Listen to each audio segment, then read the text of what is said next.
Alhamdulillah wa syukrulillah wassalatu wassalamu ala rasulillah wala hawla wala quwwata illa billah wa asyhadu an la ilaha illallah wahdahu la syarikalah wa asyhadu anna muhammadan abduhu wa rasuluh amma ba'd.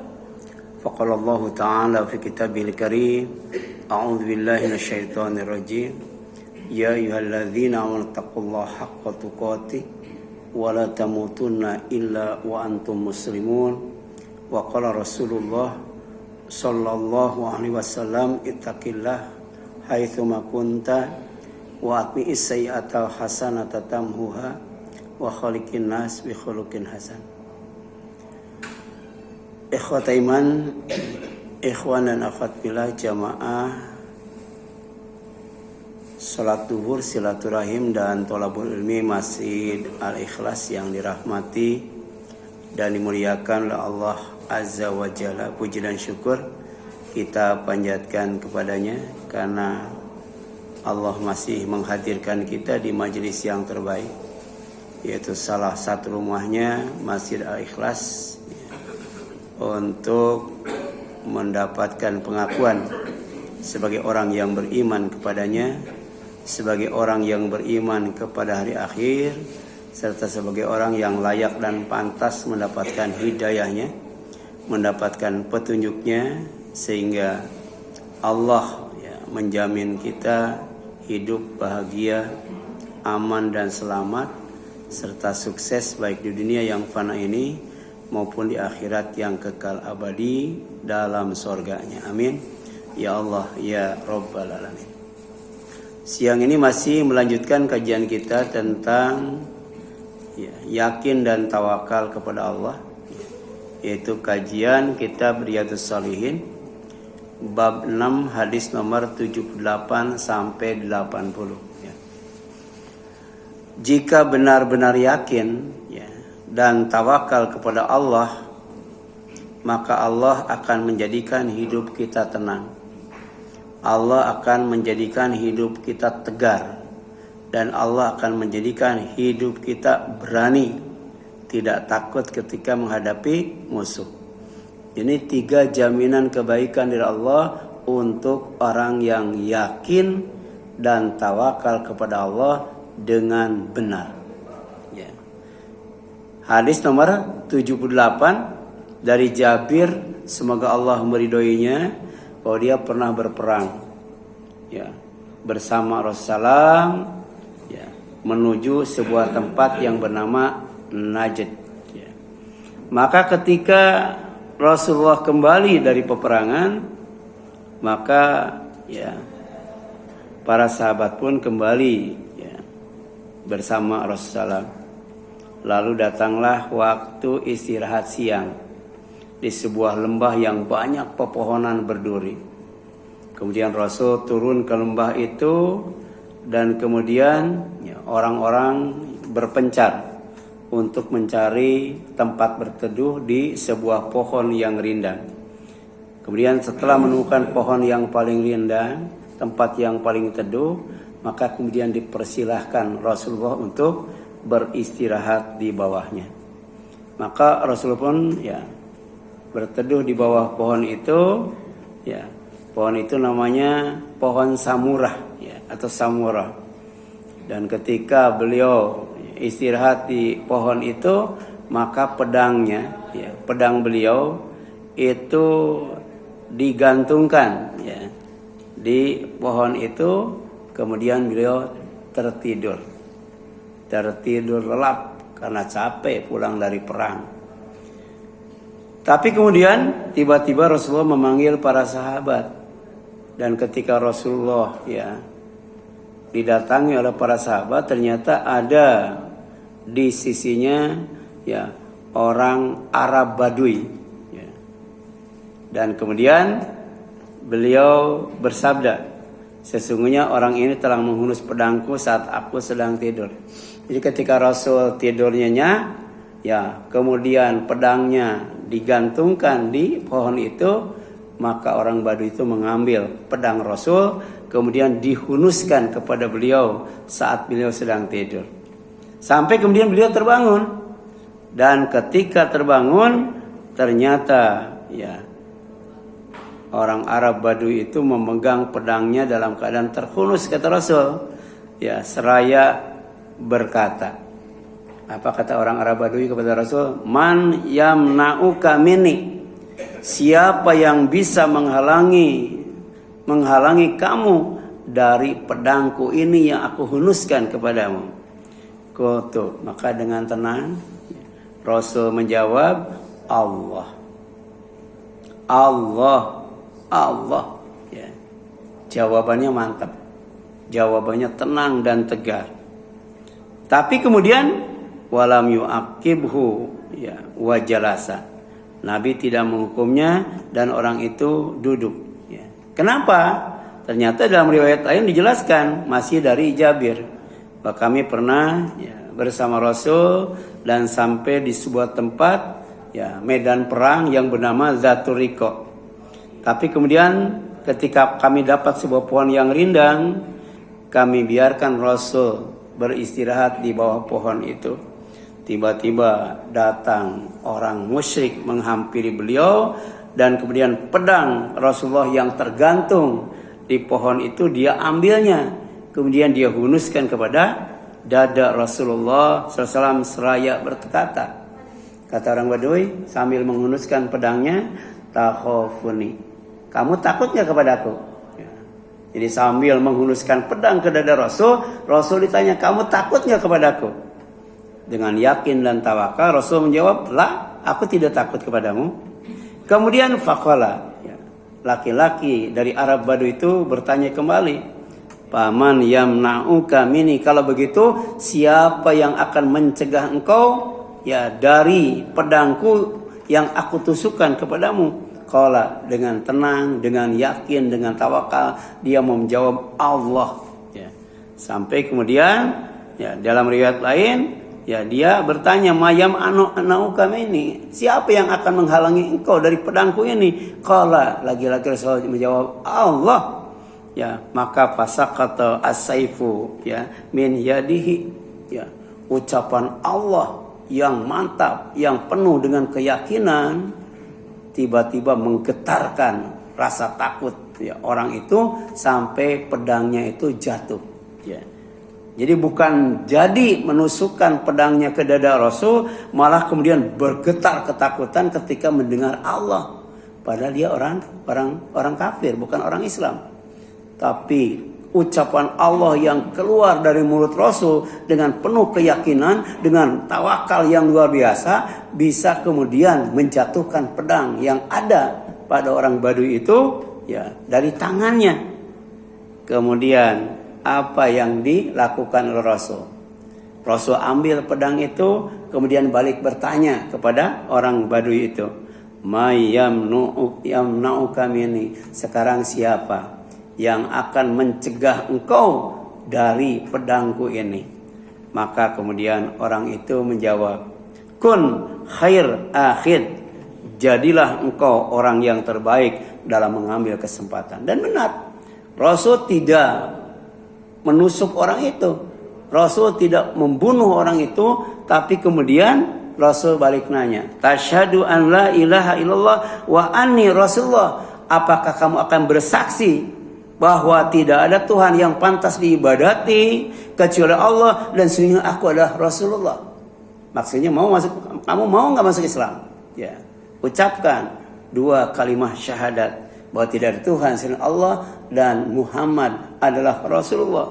Apa jawaban orang itu? Lah, aku tidak akan mengucapkan dua kalimat syahadat. Aku tidak akan masuk Islam. Walakini ya uahiduka alla ya uqatiluka, tapi aku janji mulai hari ini, mulai detik ini, mulai saat ini aku tidak akan memerangimu dan aku tidak akan bersama orang-orang yang memerangimu. Ini janjinya. Fakhalla ya sabilahu, maka Rasul membebaskan orang itu ya. Dan kemudian dia datangi ya sahabat-sahabatnya, dia datangi teman-temannya ketika dibebaskan Rasul, seraya kemudian orang itu berkata, aku datang kepada kalian dari sebaik-baik manusia. Jadi luar biasa ya. Dia mengakui bahwa Rasul itu yang bernama Muhammad itu adalah orang yang terbaik, orang yang akhlaknya paling mulia. Padahal dia mau dibunuh tapi tidak membalasnya, malah memaafkannya. Tidak memaksanya untuk masuk Islam. Walaupun dia tidak mengucapkan 2 kalimat syahadat, tidak masuk Islam, tetap aja dibebaskan, tidak dibunuh oleh Rasulullah. Apa maksudnya? Hadis ini menjelaskan bahwa kuatnya keyakinan Rasulullah yang membuat musuh takut cuman mendengarkan Allah saja. Kemudian tawakalnya juga luar biasa ya. Tapi dalam waktu yang sama sifat pemaafnya juga dahsyat banget. Ya, dia tidak pendendam, bahkan dia memaafkan ya dan berkata lembut kepada musuh yang tadinya mau membunuhnya. Bahkan kemudian Rasul membalasnya kejahatan orang dengan kebaikannya. Ya, bukan membunuh, dibunuh lagi. Bukan menusuk, ditusuk lagi. Bukan menghunuskan pedang, dihunuskan tadi. Dimaafkan sampai kemudian ya dia menyadari bahwa ternyata Rasul itu adalah orang yang akhlaknya yang terbaik dan termulia. Ini menjelaskan mahasin akhlakihi wa kimal ya karomihi, bahwa Rasul itu manusia yang akhlaknya paling bagus, tapi dalam waktu yang sama kemuliaannya sangat sempurna. Ini buah dari apa? Buah dari keyakinan. Buah dari apa? Buah dari tawakal yang benar. Sampai kemudian waqad qala Allah Ta'ala, Allah berfirman dalam Al-Quran surat Al-Qalam ya, ayat keempat itu, wa innaka la'ala khuluqin azim, dan sesungguhnya engkau Muhammad benar-benar berada di atas budi pekerti yang agung. Kemarin Aisyah salah seorang istri Rasul ditanya tentang akhlak Rasul. Akhlak Rasul itu Al-Quran. Dan Rasul membawa 2 misi utama, dan pertama mentauhidkan manusia dalam ibadah kepada Allah sampai mereka tidak melakukan kesyirikan. Yang kedua, membentuk pribadi yang agung dan mulia, berakhlak mulia dan terpuji. Kemudian yang kedua, hadis nomor 79. Jika benar-benar yakin, jika benar-benar tawakal kepada Allah, maka Allah akan mencukupkan dan memudahkan urusan rezeki. Jadi rezeki itu ada yang dimudahkan, ada yang disusahkan, ada yang diluaskan, ada yang disempitkan. Kalau rezeki kita mau dimudahkan dan diluaskan, kuncinya apa? Yakinnya harus benar. Tawakalnya juga harus benar. Sebagaimana dalam hadis nomor 79, riwayat muttafaq alaihi dari sahabat yang mulia bernama Umar bin Khattab. Dia berkata, aku pernah mendengar Rasulullah SAW bersabda, "Lau annakum tatawakkaluna 'alallahi haqqa tawakkulihi." Seandainya kamu bertawakal kepada Allah dengan tawakal yang benar, la razaqakum kama yurzaqut thair ya. Kamu akan diberi rizki oleh Allah sebagaimana burung diberi rizki. Ini menjelaskan tentang keistimewaan burung. Ini menjelaskan tentang keutamaan burung dalam kaitannya dengan rizki yang Allah berikan kepadanya. Apa kata Rasul? Ya, burung dikasih rizki oleh Allah itu dia yakin yang memberi rizki kepada burung itu adalah Allah. Tapi dia tidak berpangku tangan. Dia tidak diam. Dia ikhtiar untuk menjemput rizki yang Allah berikan kepadanya. Sampai tagdu khimasa wataruhu bitona ya, pada waktu pagi dia keluar dari sarangnya, keluar dari tempatnya, kemudian dalam keadaan perut kosong. Tapi ketika pulang pada sore hari, pagi-paginya dia berangkat untuk menjemput rezeki Allah dalam keadaan perutnya kosong, dan sore harinya dia pulang kembali ke rumahnya dalam keadaan perutnya kenyang. Inilah tawakal burung ya. Burung itu yakin yang ngasih rezeki itu Allah. Tapi rezeki Allah tidak akan diberikan kepada siapapun kalau tidak ada ikhtiar, tidak ada usaha. Kalau dia kemudian berpangku tangan. Nah, makna hadis ini adalah tadhabu awal an-nahar khisama. Jadi burung itu pergi pagi hari dengan perut kosong, lalu kembali di sore hari dengan perut kenyang.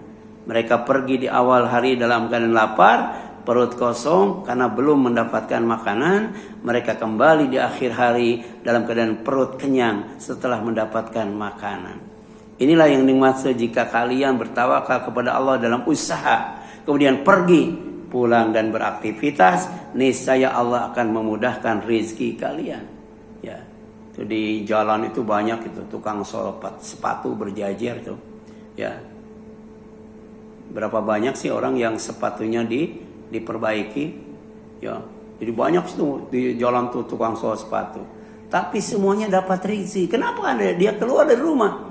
Kemudian menjemput rezeki yang dijanjikan oleh Allah. Allah kasih rezeki asal mau keluar dan bekerja. Demikian dulu ya, waktu saya kuliah tuh. Di luar tuh banyak sekali orang yang menawarkan jasa mengetik skripsi dan sebagainya. Ya. Tapi ternyata walaupun banyak, Allah bagi rezeki kepada mereka. Kenapa? Karena mereka mau usaha. Apalagi yang namanya manusia. Burung sekalipun yang tidak sekolah, tidak punya ijazah. Ya. Asal mau kerja Allah kasih rezeki. Apalagi manusia yang sekolah, yang menuntut ilmu, punya ijazah, insya Allah Allah tidak akan melalaikan dan mengabaikan rezekinya yang mau ikhtiar. Makanya faedah hadis ini, hakikat tawakal adalah usaha yang distartari keyakinan kepada Allah. Itu namanya tawakal. Jadi tawakal itu berusaha dengan dasar yakin kepada Allah. Jadi burung tidak tinggal diam di sarangnya. Ia berusaha keluar di pagi hari dan kembali di sore hari dengan membawa rizki. Ini menunjukkan bahwa tawakal bukan berarti berpangku tangan tanpa usaha. Yang kedua, rizki dijamin tapi harus dijemput dengan ikhtiar. Allah sudah menjamin rizki setiap makhluk, tapi cara memperolehnya harus dengan langkah-langkah yang halal. Kalau kita menjemput rezeki dengan cara yang tidak baik, maka itu bukan rezeki dari Allah, rezeki dari setan. Rezeki dari Allah hanya diberikan ketika dijemput, kalau menjemputnya dengan cara yang benar. Yang ketiga, tawakal, ya, menghilangkan rasa takut miskin. Orang yang tawakal tidak takut miskin.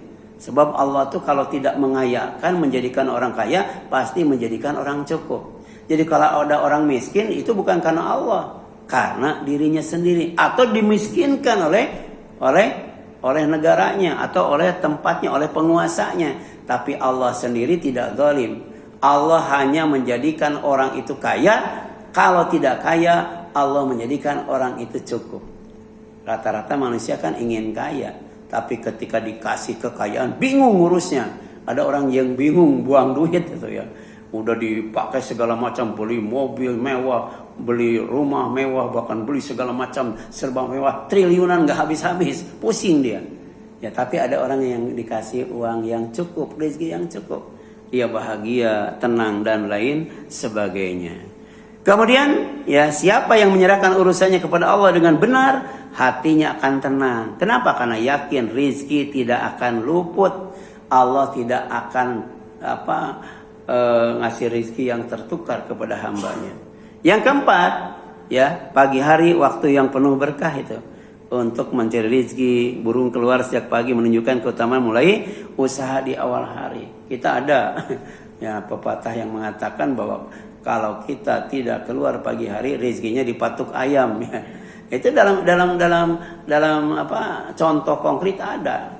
Coba cek, yang namanya burung itu keluar dari sarangnya tidak pernah kesiangan. Dia pagi-pagi setiap hari tuh, pagi pulangnya juga sore, nggak pernah kemudian dia masih siang udah pulang atau malam pulang, enggak. Tetap ya istiqomah dawam dalam menjemput rezeki yang Allah janjikan kepadanya. Yang kelima, Allah memberi usaha hanya sebab burung, ya, hanya menjadi sebab, tetapi pemberi rezeki sejati adalah Allah. Ya, jadi burung keluar dari sarangnya menuju tempat di mana Allah ngasih rezeki itu sebab. Ya, tapi yang jelas ya Allah itu ngasih rezeki kepada manusia dan termasuk juga kepada binatang. Allah tahu di mana tempat tinggalnya dan Allah tahu di mana tempat menyimpan rezekinya, gitu kan. Kemudian jika benar-benar yakin dan tawakal kepada Allah, jangan lupa ketika hendak tidur semua urusan hidup akan dititipkan, dipercayakan kepada Allah. Semua urusan hidup kita percayakan kepada Allah, titipkan kepada Allah, sehingga ketika bangun amalnya disolehkan dan hidupnya diberkati. Kadang-kala ketika kita mau tidur, semua urusan kita tidak dipercayakan kepada Allah, tidak dititipkan kepada Allah. Ya, wajar kalau kemudian ada yang nyuri dan lain sebagainya. Coba titipkan kepada Allah yang Maha Penolong dan Maha Pelindung. Dan ini Rasul ajarkan zikir dan doa. Ini zikir dan doa orang yang yakin dan tawakal kepada Allah. Dibacanya ketika mau tidur. Hadisnya dari Umarah, ya, Bara bin Azib. Dia berkata, Rasul pernah ya bersabda, wahai fulan, apabila kamu mau tidur, ya, merebahkan dirimu di atas tempat tidur, maka hendaklah kamu berzikir dan berdoa dengan membaca Allahumma aslamtu nafsi ilaika, ya Allah, aku pasrahkan diriku kepadamu. Ini orang tawakal loh. Wa wajjahtu wajhi ilaika, aku hadapkan wajahku kepadamu. Wa fawadtu amri ilaika, aku serahkan segala urusanku kepadamu. Wa alja'tu dhahri ilaika raghbatan wa rahbatan ilaika, aku sandarkan punggungku kepadamu dengan penuh harap dan takut kepadamu. La malja'a wa la manja minka illa ilaika, tidak ada tempat berlindung dan tidak ada tempat yang menyelamatkan kecuali kepadamu. Ya, amantu bi kitabikal ladzi anzalta, aku beriman kepada kitabmu Al-Quran yang kau turunkan, wa nabiyyikal ladzi arsalta, dan kepada nabimu yang engkau utus. Kalau kita sebelum tidur ya, baca zikir dan doa ini, pertama ya insya Allah ya, dijaga oleh Allah, dilindungi oleh Allah apa yang kita percayakan dan titipkan kepada Allah. Kemudian yang kedua, ketika bangun insya Allah amal kita disolehkan, kemudian dalam keadaan aman.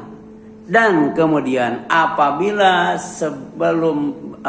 ketika tidur Allah tidak membangunkannya atau kemudian terus mati, maka fa'in mutta min lailatika mutta alal fitrah, apabila pada malam itu kamu mati, maka kamu mati dalam keadaan Islam, mati husnul khotimah. Makanya ini sengaja di-share supaya zikir dan doanya dibaca.